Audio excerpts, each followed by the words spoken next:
The food was warm and the apartment was quiet in that particular way that means nobody wants to start something. Minjae sat with his chopsticks untouched, watching his father pour another glass of macchiato the way a man pours a drink when the day has beaten him and he needs something to hold. His mother moved food around her plate without eating it. She had been doing that for 3 years. Since the company started bleeding.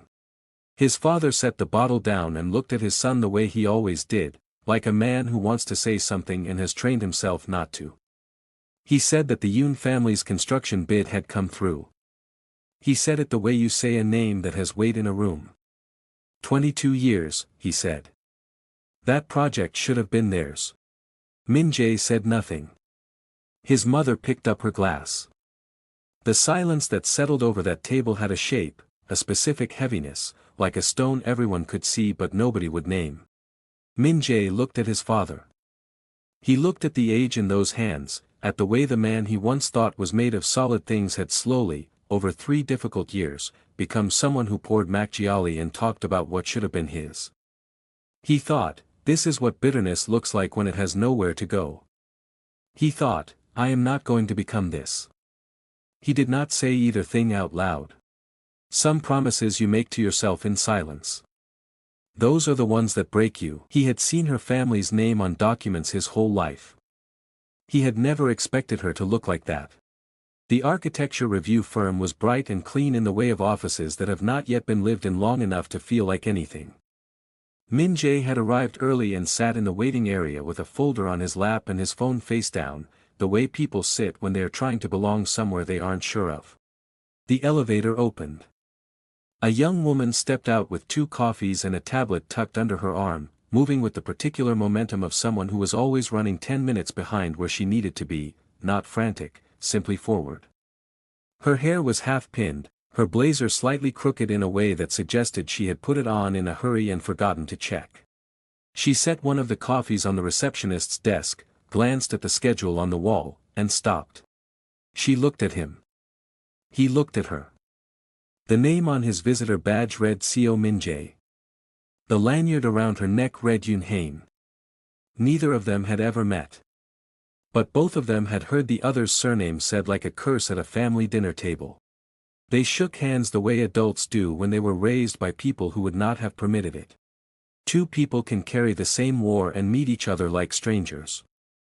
That is the cruelest thing families do to their children. There are things you keep from your parents not because you are hiding them, but because you already know what they will say. The Yoon family home was larger than the CO apartment, warmer, everything in its proper place.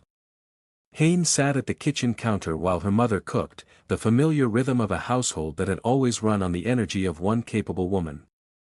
Haein had her tablet open but was not reading it. She was somewhere else entirely. Her mother asked if she was quiet because she was tired. Haein said yes. Her mother asked if the review had gone well. Haein said it was fine. Routine.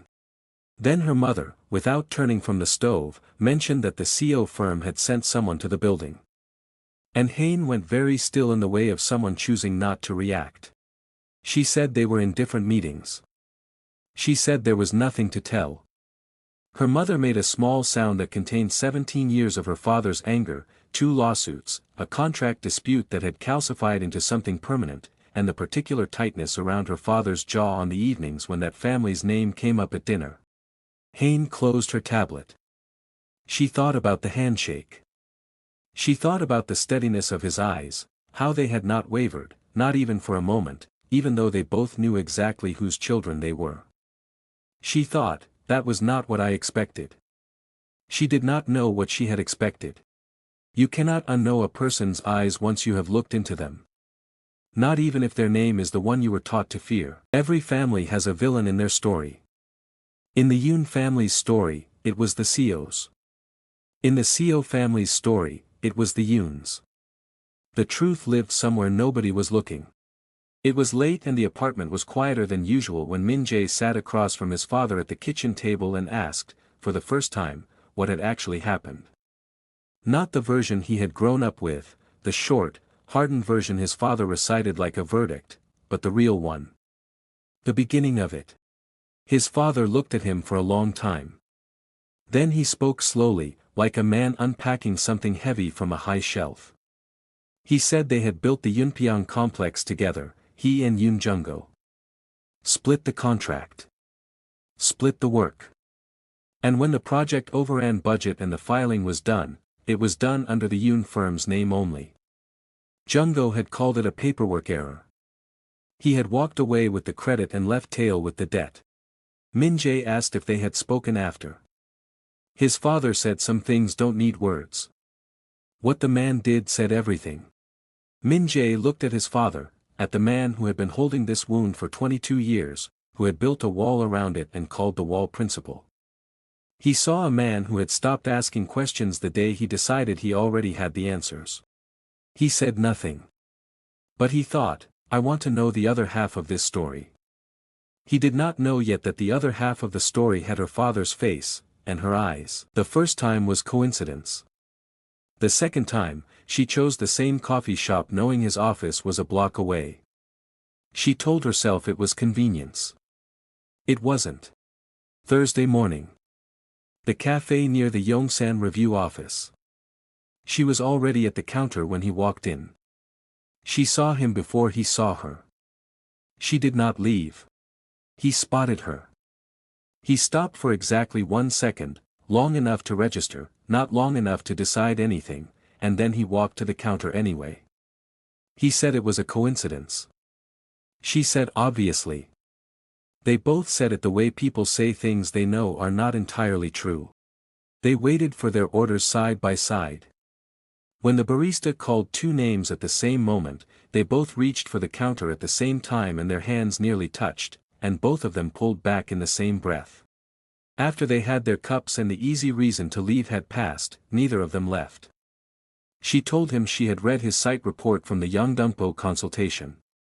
She said the load-bearing analysis was genuinely good. She said she didn't say that often. He looked at her. She was looking at her coffee when she said it. He thought, she did not have to say that. She chose to. And that choice cost her something small and real. Honesty between enemies is more dangerous than silence. It is the first crack in the wall. She walked him to his building. It added 7 minutes to her morning. She would do it again. After the cafe they ended up outside at the same time, turning in the same direction without either of them saying so.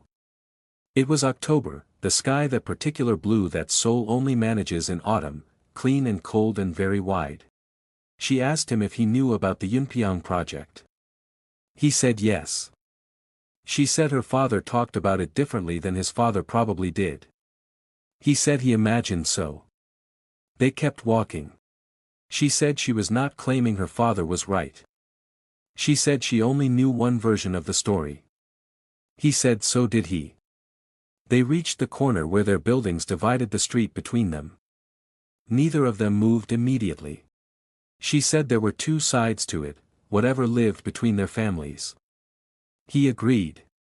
She said it didn't have to be their problem. And when he looked at her after that, something in his face shifted in a way that it had not shifted before. A small fracture. A line of light through stone. He said no. It didn't. 2 people standing at a crossroads, deciding not to become their parents. That moment, that exact moment, is where love begins. A parent's fear is always faster than their reason. He had not been looking through her phone. He was borrowing her charger from the kitchen counter and the screen lit up in his hand with a message from a name he had not seen in years and had hoped never to see again. He set the phone down slowly. He did not say anything at dinner. He did not say anything after dinner. He was a man who chose his moments, and this was not yet the moment. He waited until she was washing her cup at the sink, her back to him, the ordinary sound of running water between them. Then he came to stand in the kitchen doorway and said her name. She didn't turn around when he said it. She said it was professional. He said, "Is it?" Not a question. She turned then and faced him, and in her father's face she saw what she had always known was there beneath the bitterness, not cruelty, but fear. The fear of a man who had built everything he had out of a wound he had never allowed to close. She said, "He is not his father." Her father said, "He has his name." And she asked him, quietly, without cruelty, whether having his name meant she was everything he was. The silence that followed could have broken something. Her father looked at her for a long moment and then left the kitchen without answering. She turned back to the sink. Her hands were trembling slightly in the warm water. The bravest thing she ever said, she said to a man who loved her more than he understood himself. That's what made it so hard. He texted, "Rooftop of the Yongsan building." She went. She already knew she would. The city at 10:30 at night was a different city, quieter in its noise, wider in its light. She found him already standing at the edge of the rooftop, looking at Seoul the way you look at something you've needed to see from a distance. She stood beside him. They hadn't spoken since the morning walk, 3 days before.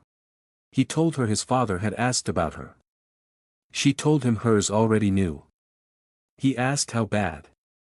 She said her father hadn't raised his voice, which meant it was serious. He nodded. She wrapped her jacket tighter against the wind. He didn't move to shield her from it. He was not a man who made gestures before he meant them, and she noticed this, and was grateful for it in a way she couldn't quite have explained. He said he kept thinking about what she had told him at the corner. That it didn't have to be their problem.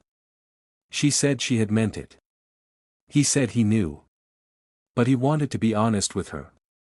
It might become one, if they kept doing whatever this was. She said she knew that too. He asked, and she was quiet for a long time, the city humming its enormous indifferent hum beneath them. Then she said, "I'm still here." She said, "I'm still here." He heard, "I choose this." Both of them were right. They were not yet in love. They were in the stage before love, where you tell someone a truth you have never said out loud and your hands don't shake. Saturday morning in a small park near her office. The cold was the pleasant kind, the kind that earns the warmth of the coffee in your hands. They were sitting on a bench. This was, technically, not a date. They were both agreeing to that particular fiction. She told him her mother had left when she was 9. She said it the way people say the things they have lived with long enough that the words no longer cut on the way out. She said it wasn't violent, her parents, the marriage. Her father wasn't cruel. He just wasn't present, even when he was in the room. Her mother had said she felt invisible. Haein said she hadn't understood it then. He asked if she understood it now. She said yes. Now she understood how a person could disappear inside a life that looked completely fine from the outside. She said she wasn't telling him this for sympathy. He said he knew. She said she was telling him because she had been noticing things about him. Specific things. That he measured his words, not because he was dishonest but because he took language seriously, as if words were objects that could be handled carefully or carelessly and the difference mattered. She said her father had never done that once in his life and she thought she had been looking for it without knowing she was looking. He told her his mother used to say that words land somewhere even when no one catches them. She was the one who had made him careful.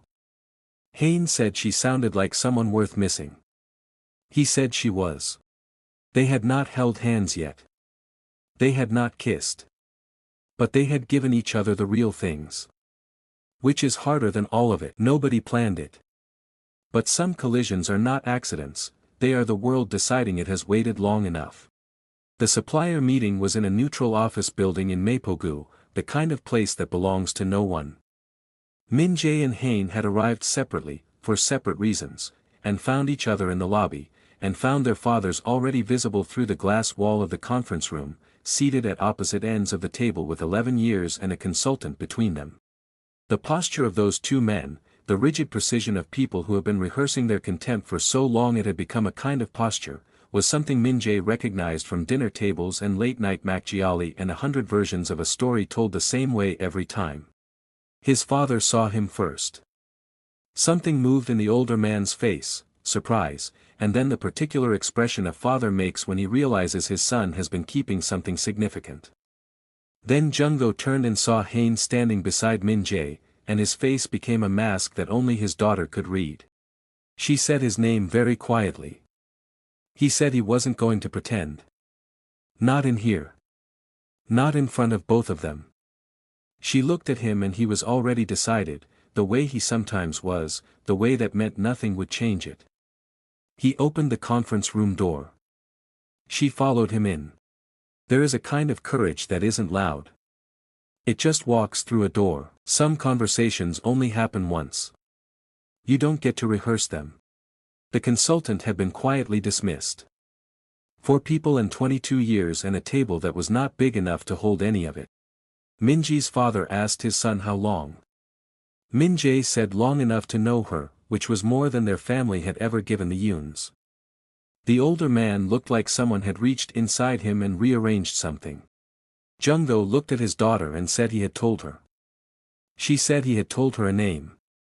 He had never told her a person. The room went very still. And in that stillness something happened that neither family had expected. The 2 fathers looked at their children and stopped seeing their own stories. They saw, for what may have been the first time, 2 separate people who had quietly become someone neither of them had made. Minjae's father spoke first. He said the Yunpyeong filing, he should have confronted Junggo about it directly, at the time. He said he had chosen to make it a war instead. He said it like a man setting down something he had been carrying so long he had forgotten what his hands felt like empty. Junggo looked at him for a long time. Then he said the filing had been a mistake, his accountant, not deliberate. He said he had known about it and had told himself it was already done. He said the real truth was that he had been ashamed, and shame had turned into silence, and silence had become permanent. Neither man apologized the way the word is usually used.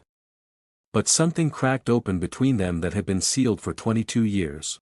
An apology doesn't undo the years. But it gives them somewhere else to go. After the room. Always, after the room, comes the hallway where you say the thing you couldn't say inside. Their fathers were still in the conference room, talking, finally, in the halting way of men who had not spoken honestly in decades. Minjae and Haein stood in the hallway outside. She was against the wall. He was facing her. Both of them were very still. She said he hadn't needed to walk in there like that. He said he knew. She asked why he had. He looked at her for a moment and then he told her. He said, because she had walked into a coffee shop she didn't need to be in.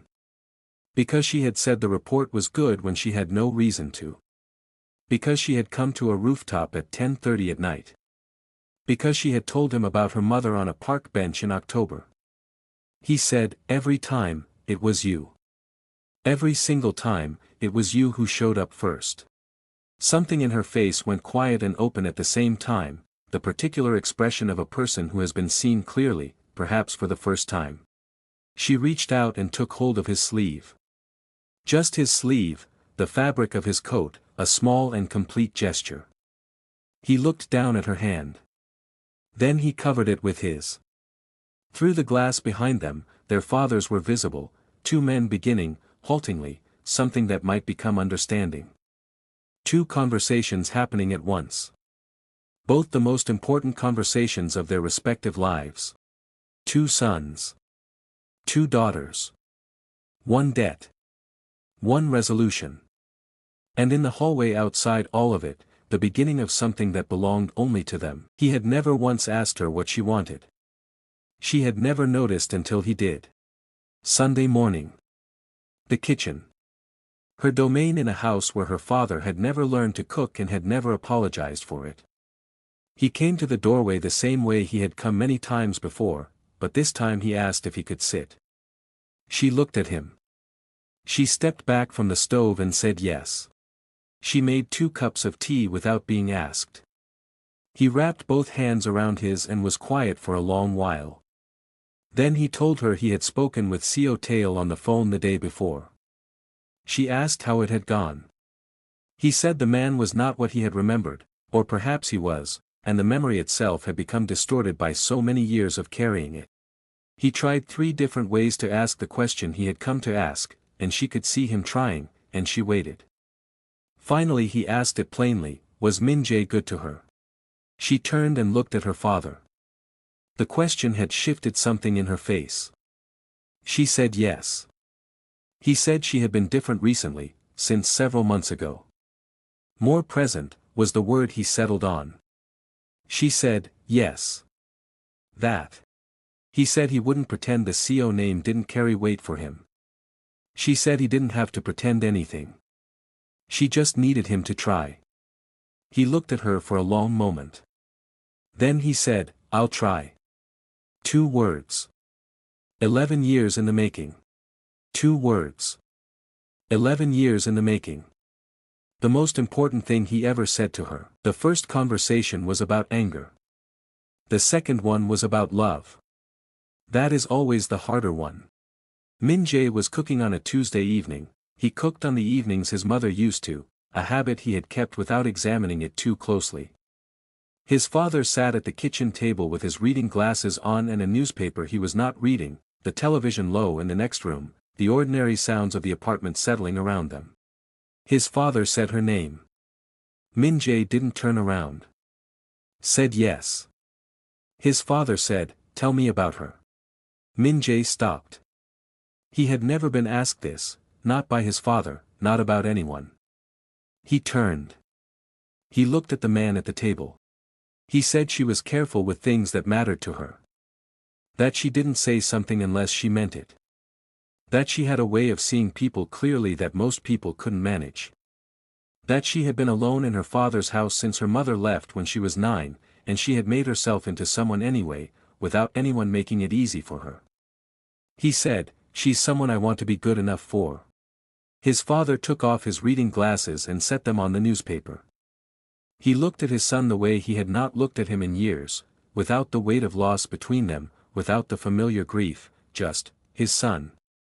He said that before Minjae was born, he had told Minjae's mother that he wanted this boy to be better than him. He looked at his son across the kitchen. He said, you are a father blessing a son. The simplest sacred thing. The thing it took 22 years to get back to. The hardest table to sit at is the one that used to be a battlefield. They chose a restaurant with a private room, a place that belonged to neither family. Neutral ground.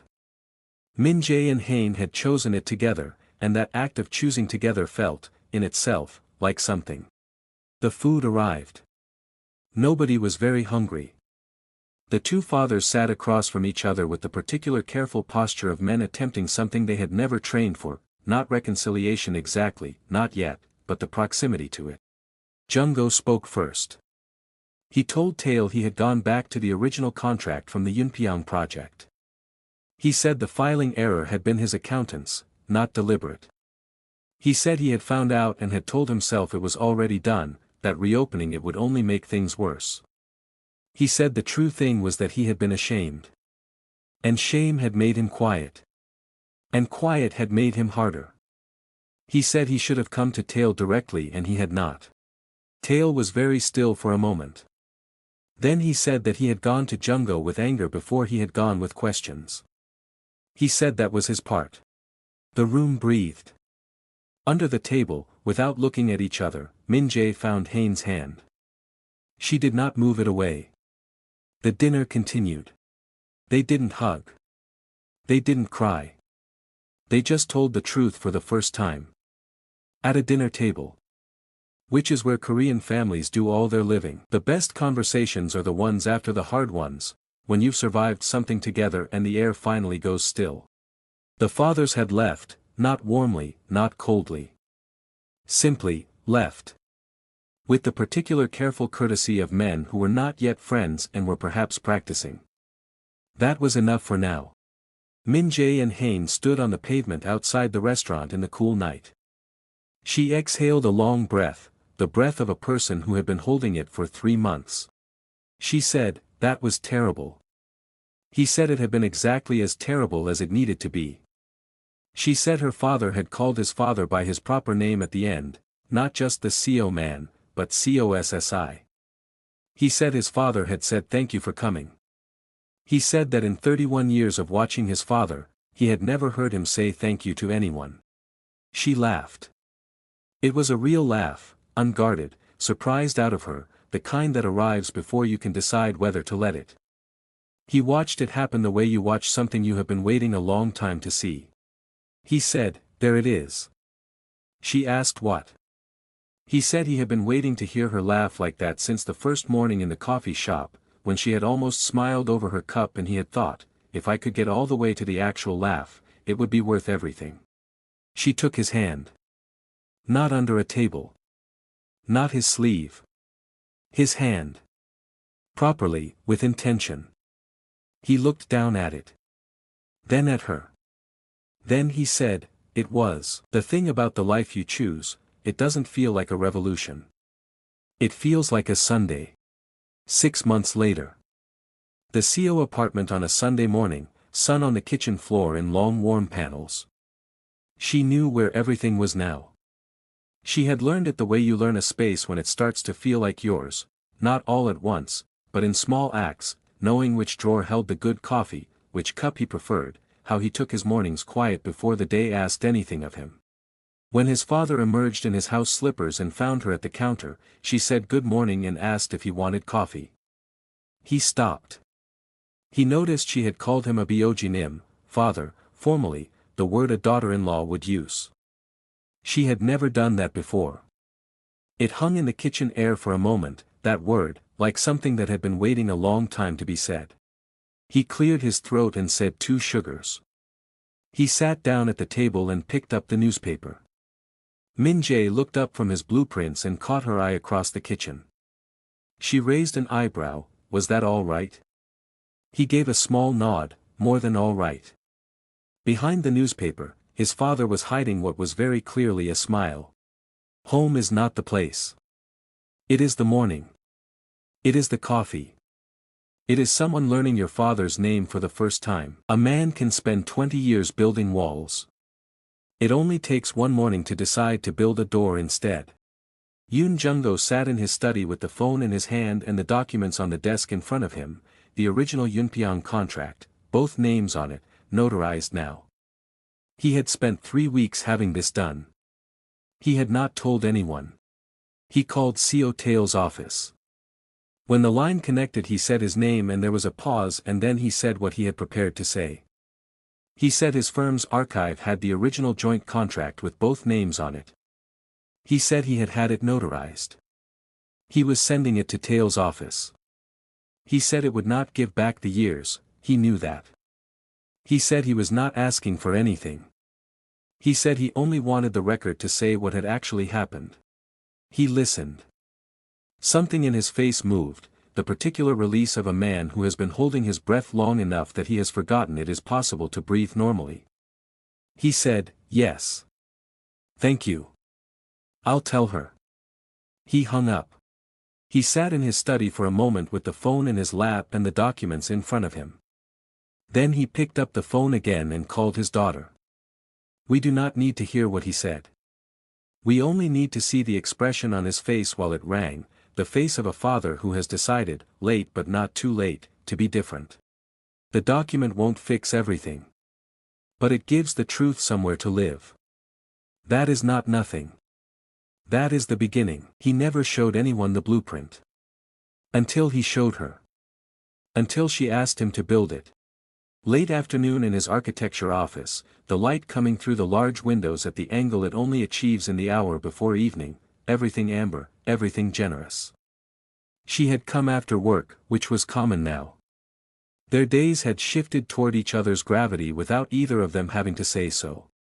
He came in with 2 cups of coffee and found her at his drafting table, leaning over a drawing she had found in the bottom drawer. He knew what it was before he saw which one. He had only ever drawn it once, from memory, the house his mother had always said she wanted, small, careful, every room detailed as if someone had loved it before it existed. She said, "You kept it."